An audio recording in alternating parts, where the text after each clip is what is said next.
The daf for today is Mem Zayin. We're going to start at the bottom, 4 lines up before the end of Mem Vav Amud Beis. Omer Rab Yehuda, Grade Rab Shmuel, Bar Shilat. By the way, Shilat is Rosh Teva Shivisi Hashem L'nei Samid. Mishmei Derav. Shmini, when you're talking about the 8th day of Succah in Chutz La'aretz, so we have Sveika Diyom, we're not sure if it's the 7th day or the 8th day, so we have to be machmir for all the mitzvahs of the 7th day on the 8th day. And primary on the list would be Sukkah. And instead, Rabbi Yehuda says in the name of Rav that Shmini Safek Shvi was Sukkah, but Shmini L'bracha. So on the one hand, clearly we're requiring Sukkah on Shmini Atzeres, and that's what he means by Shvi. We have to treat Shmini as if it was Shvi because we have Sukkah. Okay? But as far as bracha is concerned, we're not going to recite the bracha of Sukkahs on Shmini Atzeres, and we'll see what this means as we go along.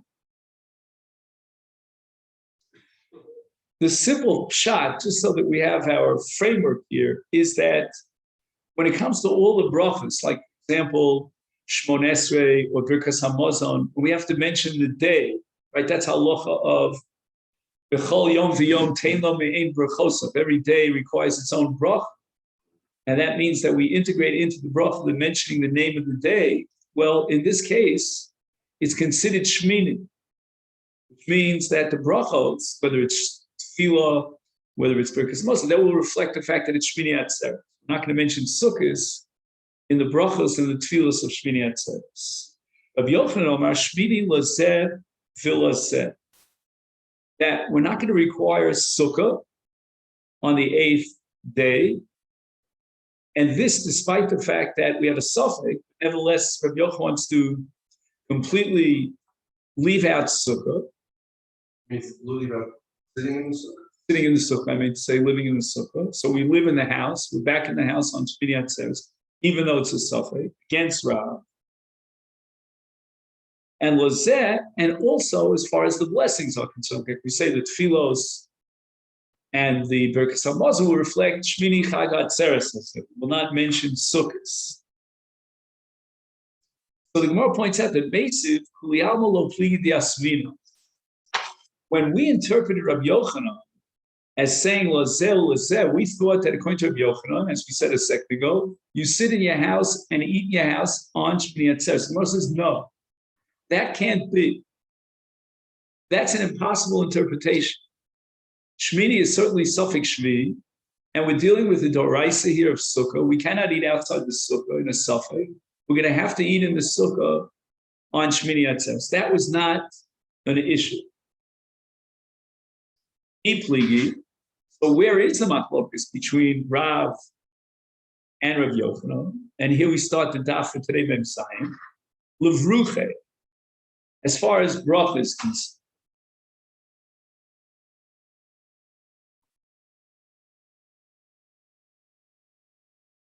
He says, machlokas an hirak le'inyan levarech birkas leishev basuk.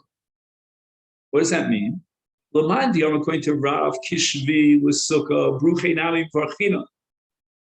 The Gemara claims that according to Rav, you would make the bracha Leishe Basukah on Shmini, which is a suffix Shmi. And in the Masechet, he has a whole long explanation for this. How can you possibly make a bracha in a suffix situation? It might be the 8th day, and you're making a bracha Leishe Basukah. There's no mitzvah of Sukkah on the 8th day. And he develops an idea here, which really belongs to Masechet Rosh Hashanah, when we get there, which is called the Takonis Chachamim B'Torah Vada, meaning when the Chachamim established a 2nd day of Yontif, because of Sveika Diyoma, they went one step further. They didn't leave it as a suffix, but rather they made it into a Vada. It's a separate chiyuv to observe Yontif Sheni Shel Golis. In this case, there's an overlap between Yontif Sheni of Sukkah, because we don't know if it's Shmi, and Shmini Atzeres. And in that case, the observance of Yontif Sheni is B'Torah's Vada. So the principle of Safek brachas lahakil, we usually leave out a bracha in the case of doubt, does not apply here, according to Rav. And the reason for that is because of the takana that was established that we have to observe that Sveika Diyoma as if it were Yontif. The Gemara also has this in the Masechet Erev, we touched on it. So Gemara says the following: Laman Diyomar Shvi was Sukkah, according to Rabbi Yehuda in the name of Rav, who says that the 8th day in Chutz La'aretz has the status of the 7th day. That means that we have an observance of Yontif Sheni Shel Golius of Sukkot even on Shmini Atzeres, and that requires even a bracha because we're not in the realm of Safek, we're in the realm of Vada, and therefore Bruchi Nami Varchim. However, Rabbi Yochanan disagrees. Lamad Yom Shmini Lazel Lazel, Baruche Lo Mavarchim. What it means is, and this is what Rashi explains here on the top line, the Shmini who. It's the 8th day. The Ein Shem Sukkos Olav. It does not have the personality, the status of Sukkos. And V'hainu Lazel Lazeh. What did Rabbi Yochanan mean when he said that it's Shmini Lazel Lazeh? What's Lazeh U Lazeh? Rashi explains. Number one, Delom Varchinon. We will not make a bracha on the Sukkah, even though we will sit in the Sukkah, but we won't make a bracha.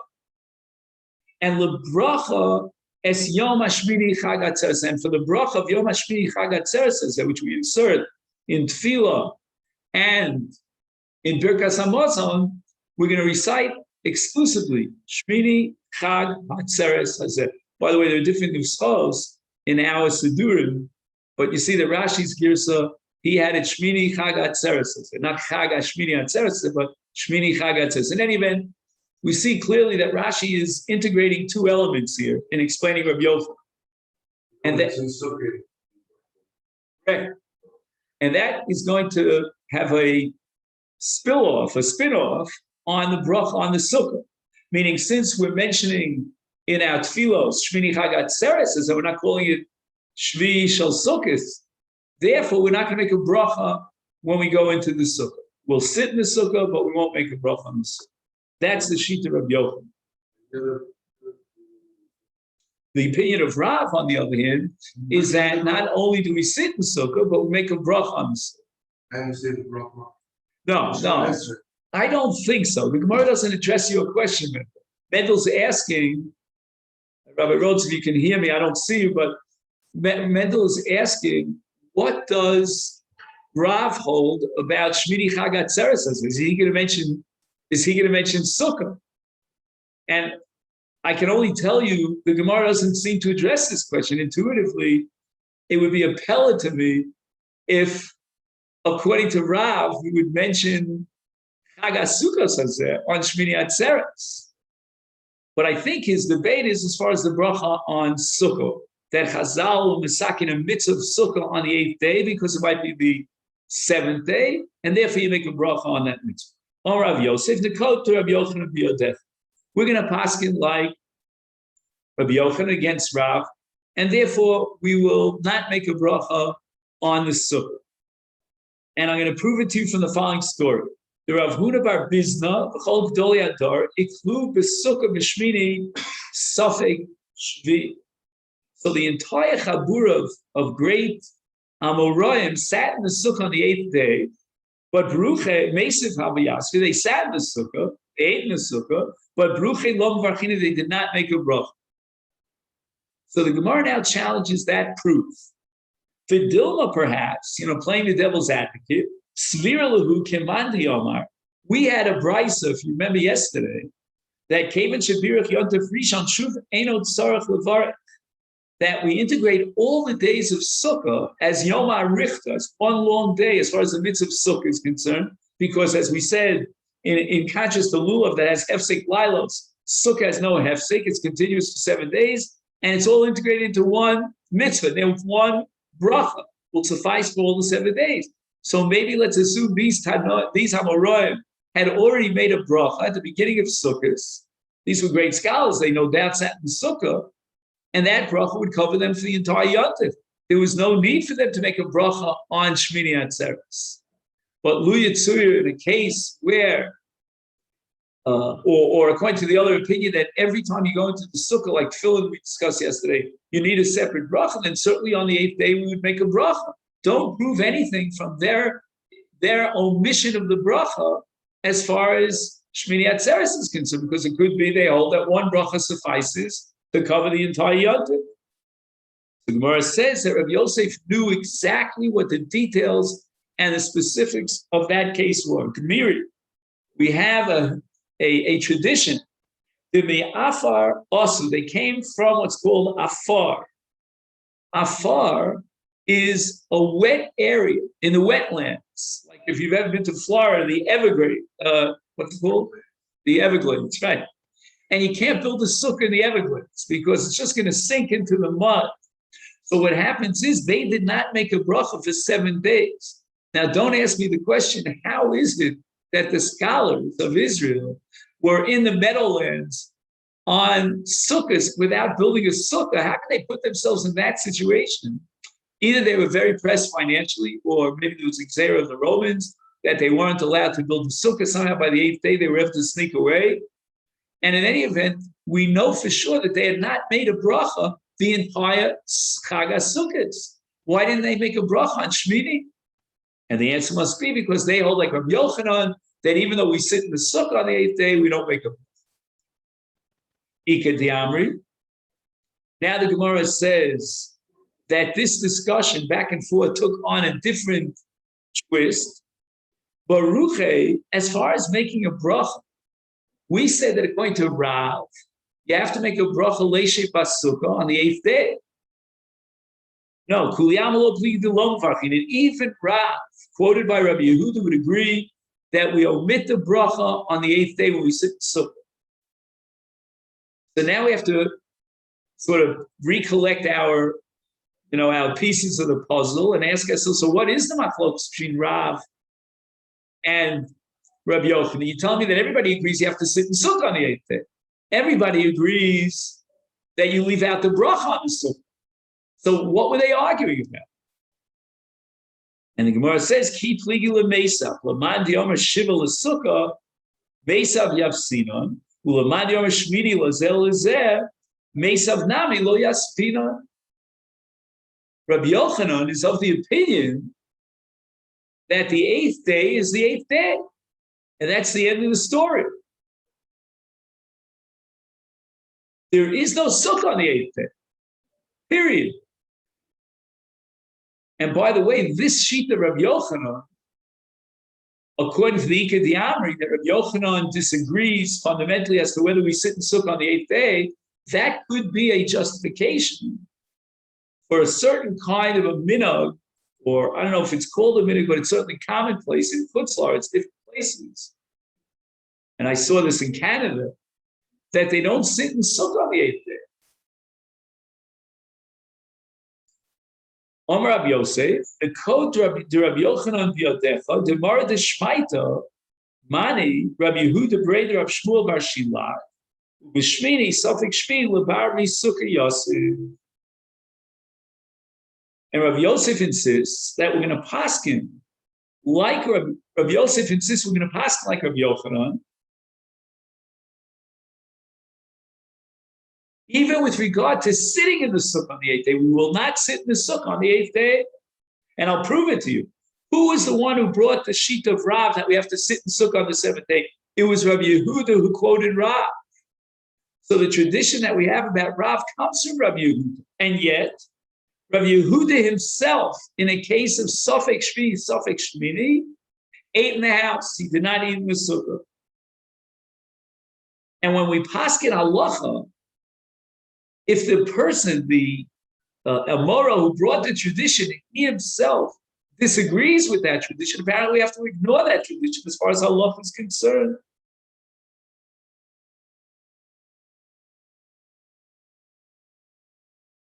But the Gemara comes to the opposite conclusion. Despite it all, and despite the Ika Diamri, and Rabbi Yochanan, and Rabbi Yosef, and the story about Rabbi Yehuda, nevertheless, the Gemara concludes, Ilchasa, Mesiv Yaspinon, Bruche Lo Mavarchim. We sit in sukkah on the 8th day, but we do not recite the bracha over the sukkah. So now we're back to square one. I mentioned to you that many Jews that I saw did not sit in Sukkah on the 8th day. In Lubavitch, I think, if I'm not mistaken, they make Kiddush in Sukkah, or at least at night, going into Shmini. But they don't eat in the Sukkah. So how do we justify it? So in my mind, the simple answer is the following. What's the objection to sitting in Sukkah on the 8th day? After all, it's a Sveka Diyoma. And Sveka Diyoma, we had a sheet of Rav, according to the first Lishna, that you make a bracha on the Sukkah on Shmini Atzeres. So why leave out the bracha? What's the objection to the bracha? The answer is because it undermines the Kedusha Sayom Shmini Atzeres. We're going to see later that Shmini Atzeres is unique and separate from Sukkot in 6 different ways, which is called Pazar Kashav. And one of the Pazar Kashavs is the Sukkah itself, that we leave the Sukkah for Shmini Atzeres. Shmini Atzeres is the marriage, Kaviyachol, between HaKadosh Baruch Hu and Knesset Yisrael. It's a yichud that comes after the 7 days of Sukkah, and that yichud requires the greatest simcha. The greatest element of simcha in the entire year is probably Shmini Atzeres, and therefore the Sukkah will somehow interrupt that celebration. Undermines Shmini Atzeres. Wait just one more second, then the floor is yours. Just want to finish one idea. So if we sit in Sukkah on Shmini Atzeres, in a sense, it impinges on the day and the fulfillment of the day of Shmini Atzeres. However, we can sit in Sukkah. Why? Because Amrinon no lotzikos. We could apply the following. This doesn't have to undermine the atmosphere of Shmini Atzeres. We enjoyed the Sukkah. It's pleasant in the Sukkah. We brought out all our best. And we have a heated Sukkah. And for those who watch television, maybe they bring their television to the Sukkah. I don't know. People bring their cell phones into the Sukkah. Again, I'm not sure about all this, but it's not such a great idea. So therefore, it's not Pogea in Shmini Atzeres. Now go to Canada. My good friend Zahava. Her maiden name is Shurin, very close to Shurin. So Zahava, who's married to Zev Zlatnik, told me when I first landed in Toronto for a 2-year stint that it's been 7 years since I came to Toronto, and I've never once gone into the Sukkah. It's too cold for me. So in cold climates, like I was in Leningrad, with the Lubavitches in Leningrad, it was freezing. To go sit in Sukkah and tell me that Sukkah Na'al, that he loves the Sukkah. Who are you fooling? So we go back to square one, that sitting in the Sukkah on Shmini Atzeres, the day of that great Simcha, is Na'al because he likes the Sukkah. Go ahead, man. I wanted to finish that one idea. This idea of something beyond. How can days, Shmini Atzeres, days. Say like it's the 8th and the 9th day. Shmini Atzeres is 2 days. Correct. Well, I would say the following. Logically, Sukkah should be 8 days, meaning that Shmini Atzeres is Sofek Shvi, and therefore it should have the complexion of Sukkah. We're going to leave out Sukkah for whatever reason, but the Gemara paskins that we do sit in Sukkah. And Tos has a long discussion. Why don't we take the lulav on Shmini?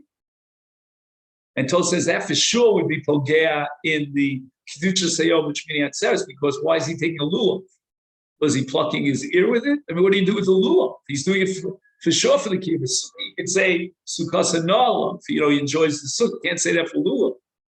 But you have to sit in Sukkah on the 8th day. That's the Gemara's final maskana. Well, we don't make a bracha.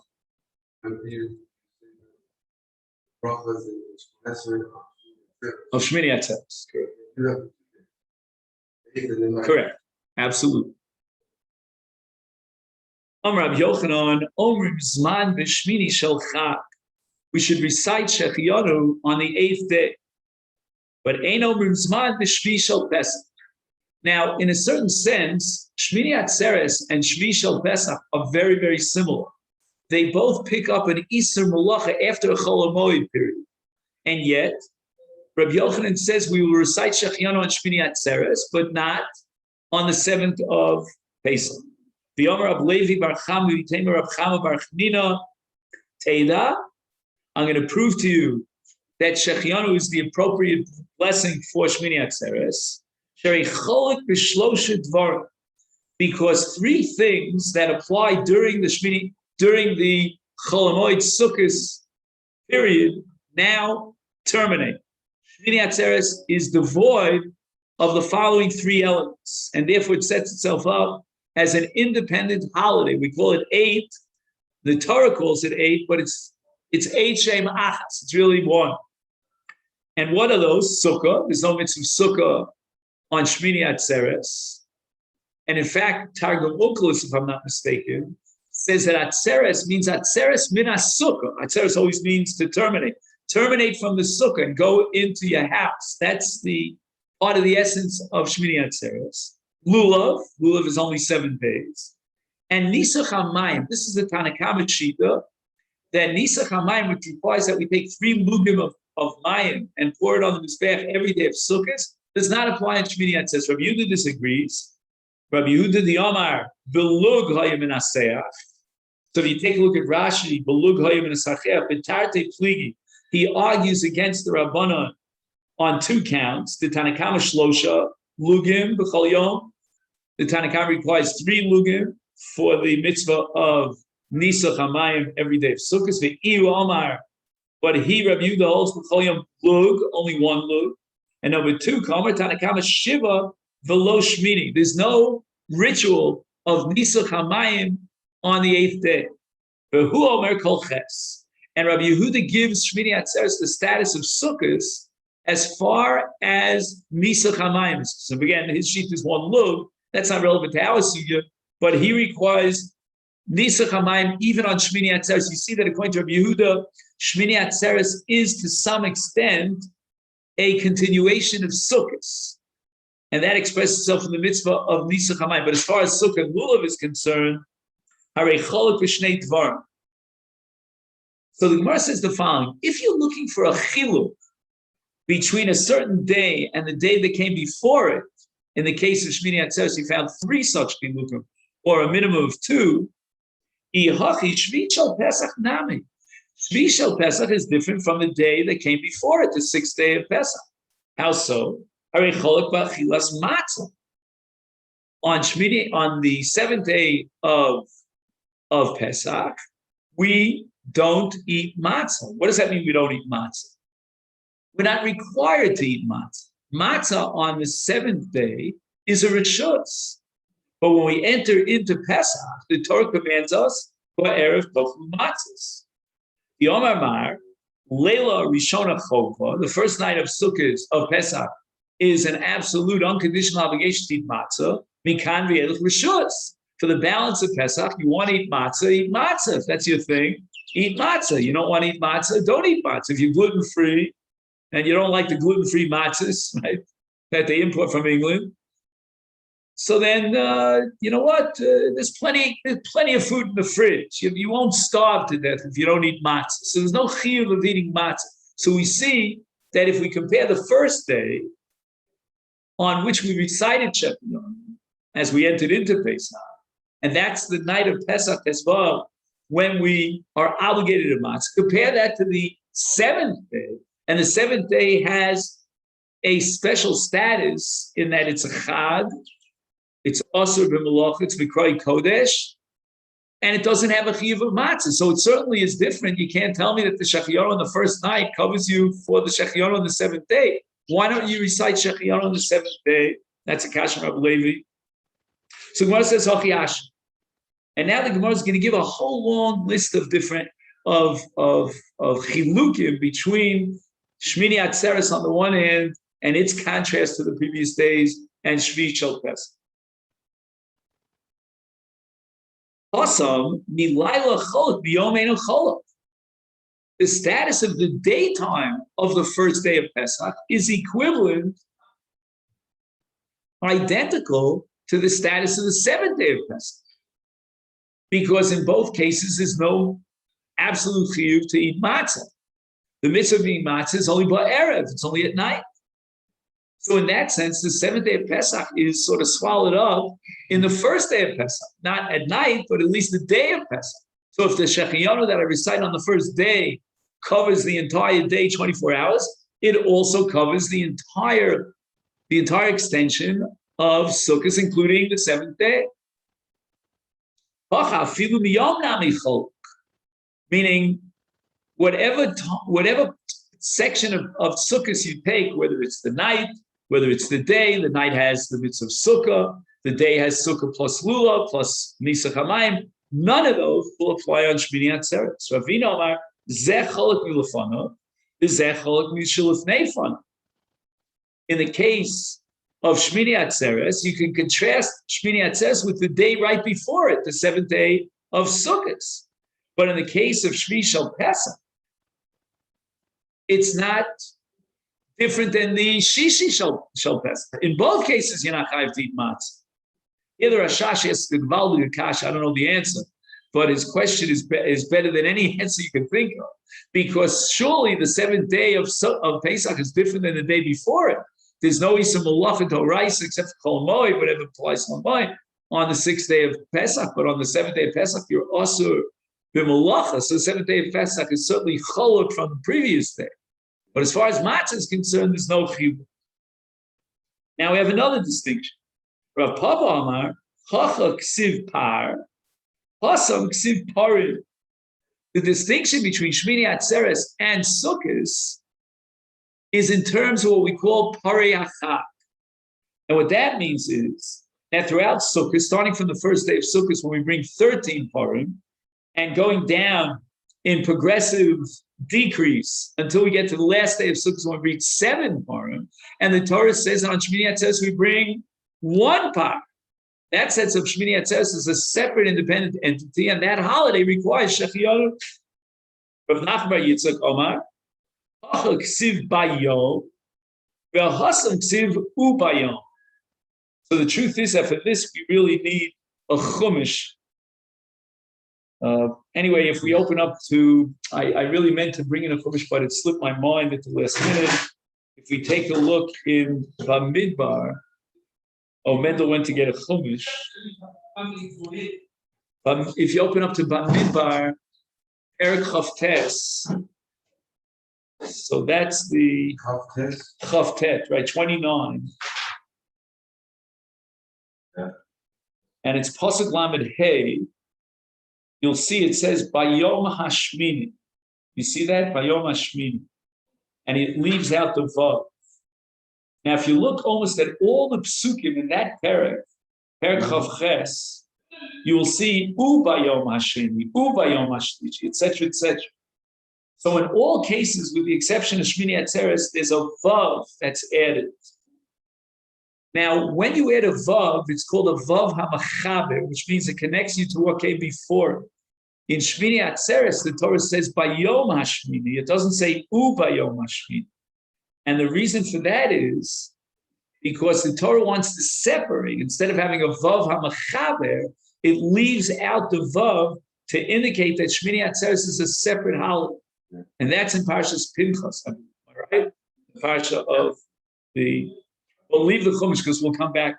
Rav Ashi Omar, he says, Hacha ksiv kamishpat. Okay, so now you want to open up to Pasuk Lamed Zayin in the same chapter. And hopefully you'll find the word kamishpat, correct? Now, if you go a little bit earlier, you rewind to Pasuk Lamed Gimel, there it says, Kimishpatam. And there are 2 changes. First of all, it's in plural. That's because it's referring to all the days of Sukkot. But secondly, it has mishpatam. Again. So the word kim mishpatam is not only in plural, but it's also in what's called possessive. Whereas in Shmini Atzeres, it says Kim Mishpat, the law itself. without the possessor. That means they're lost. Correct.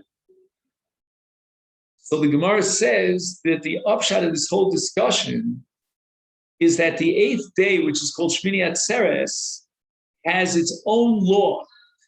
And that means it emerges with its own indigent, its own personal Kedushas Hayom, and it's not the Kedushas Hayom of Sukkot. As we saw, Shmini Atzeres separates itself from Sukkot in 3 different ways, and therefore it requires its own brach of Shechiyot. Lema Misayele, let's support this opinion. Haporim, ha'elim, ha'kvasim, ha'akvim zed. Now, there are 2 sets of karbanos on Sukkot, 2 categories. One category is the parim that we saw start at the number 13 and the end at the number 7. And then there are elim and kvasim. And this you see where Rashi gets a little bit wide lines? Yeah. So Rashi says on the second of the wide lines, the Chayim Echad, elim shnayim, ukvasim arbas. Every single day of Sukkot requires 2 elim, which it loosely translates as rams into English. I'm not sure if that's an accurate. Anyway, and then kvasim, which are lambs, Yudal, 14 lambs. And that's true for every single day. Ubishmini ayel echad v'shiva kvav. Again, we see the independent nature of Shmini Atzeres vis-a-vis the other days of the Chag. There's only 1 par, there's only 1 ayel, and instead of 18 kvasim, there are only 17 kvasim. There are only 7 kvasim. Now, the Tanakama of this Bryce that we're learning now holds that the numbers are absolutely critical. If they don't have enough animals to fit that quota, then forget it. They won't even bring 1 single animal. That's called ma'akvin zed. Rabbi Yehuda holds we should differentiate between those 2 categories. When you're talking about elim and kvasim, which are constant, it's always 2 elim and 7 and 14 kvasim.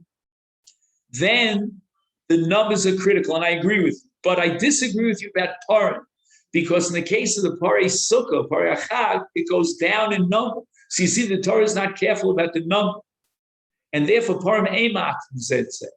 So, for example, if you don't have 13 parim, bring 12 parim. If you don't have 11 parim, bring 10 parim. If you don't have 7 parim, bring 6 parim. That's the Shita Rabbi Yehuda.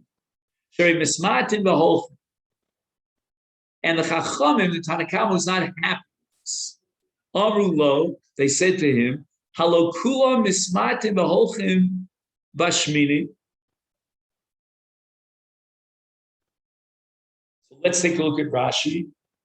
Sharei mismatim, this is before it gets wide, miyom el yom, alma lo kapit alei rachmana, hilkach af ha'amurim liyom, ein ma'akfin.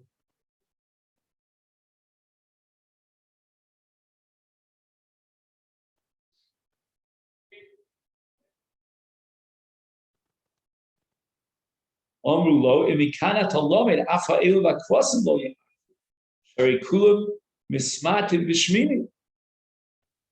In other words, you, Rabbi Yehuda, inconsistent because you concede that with regard to Elim and Kvasim, the number is Mikufa. But wait a minute, if we take a look at Elim and Kvasim in comparison to Shmini, it's also a situation of progressive decrease in number because 2 Elim on Shmini becomes 1 ayel, and 14 Kvasim on Shmini becomes 7 Kvasim.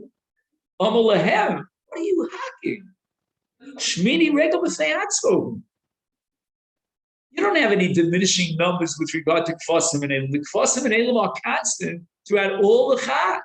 According to me, Shmini Atzeres is like Pesach, like Shavuos. It's a separate Chag. And change to Shiva Simei Chag to I'll prove to you that Shmini Atzeres is on its own, because Shivas Yimei Chag to Unim Karban Shir Ubracha Velina is Af Shmini Ta'un Karman V'Shir Ubracha Velina. Okay, so we have to go through all of these. I'm really pressed for time, but we'll try to do the best we can. First of all, as we said earlier, every day of both Sukkot and Shmini Atzeres requires a set of korbanos, two sets of korbanos, Parin and Elim Ukvas. So that's as far as carbon is concerned. Now, as far as shear is concerned, Rashi has a whole long discussion here about shear. You'll see it about 10 lines up from the bottom. And Rashi says that to the same extent the korbanos of Shmini Atzeres are different than the korbanos of Sukkot, so too the shear is different. You know, the Leviim had to sing a shear to accompany Dakrova. And Rashi quotes a sugya later on Daf Nun Hey, at the very end of the Sukkah. When we get to that, we'll be ready for the Siyum. I mean, there's one more daf after, and that's next Wednesday. So the pasuk says, "Bidu borim ba'am havu Hashem," and this is a remez to matnas anir. It's very interesting that the shear of the days of Sukkot, which are taken from Tehillim, each day respectively a different capital of Tehillim, but there's a common theme that runs throughout the 7 days of Sukkot in terms of the shear. Each day is a separate shear, but what's common is every one of the shirim, meaning the capital of the Psalms, deal with the subject, the theme of matnas aniyim, of giving to the destitute, whether it's leket, shikha, peah, etc., tzedakah. And Rashi says that the reason for that is because the farmer is out there b'chag ha'asiv collecting his teruah. He's on a high because financially, Baruch Hashem, he's done well. Now the aniyim come and he has a good feeling. So the shear is meant to inspire him. Rashi says, Sheyishma'u, meaning the farmers, mafrishim, the afrishu ba'ayin yof. When they hear these songs, they will be inspired to give afrasha, leket, chikva, pei, etc., ba'ayin yofa, with a very good eye, meaning very magnanimously. That's as far as Sukkot is concerned. But on Shmini Atzeres is another shear, a different shear, which is called Lamnatzeach Alagitis.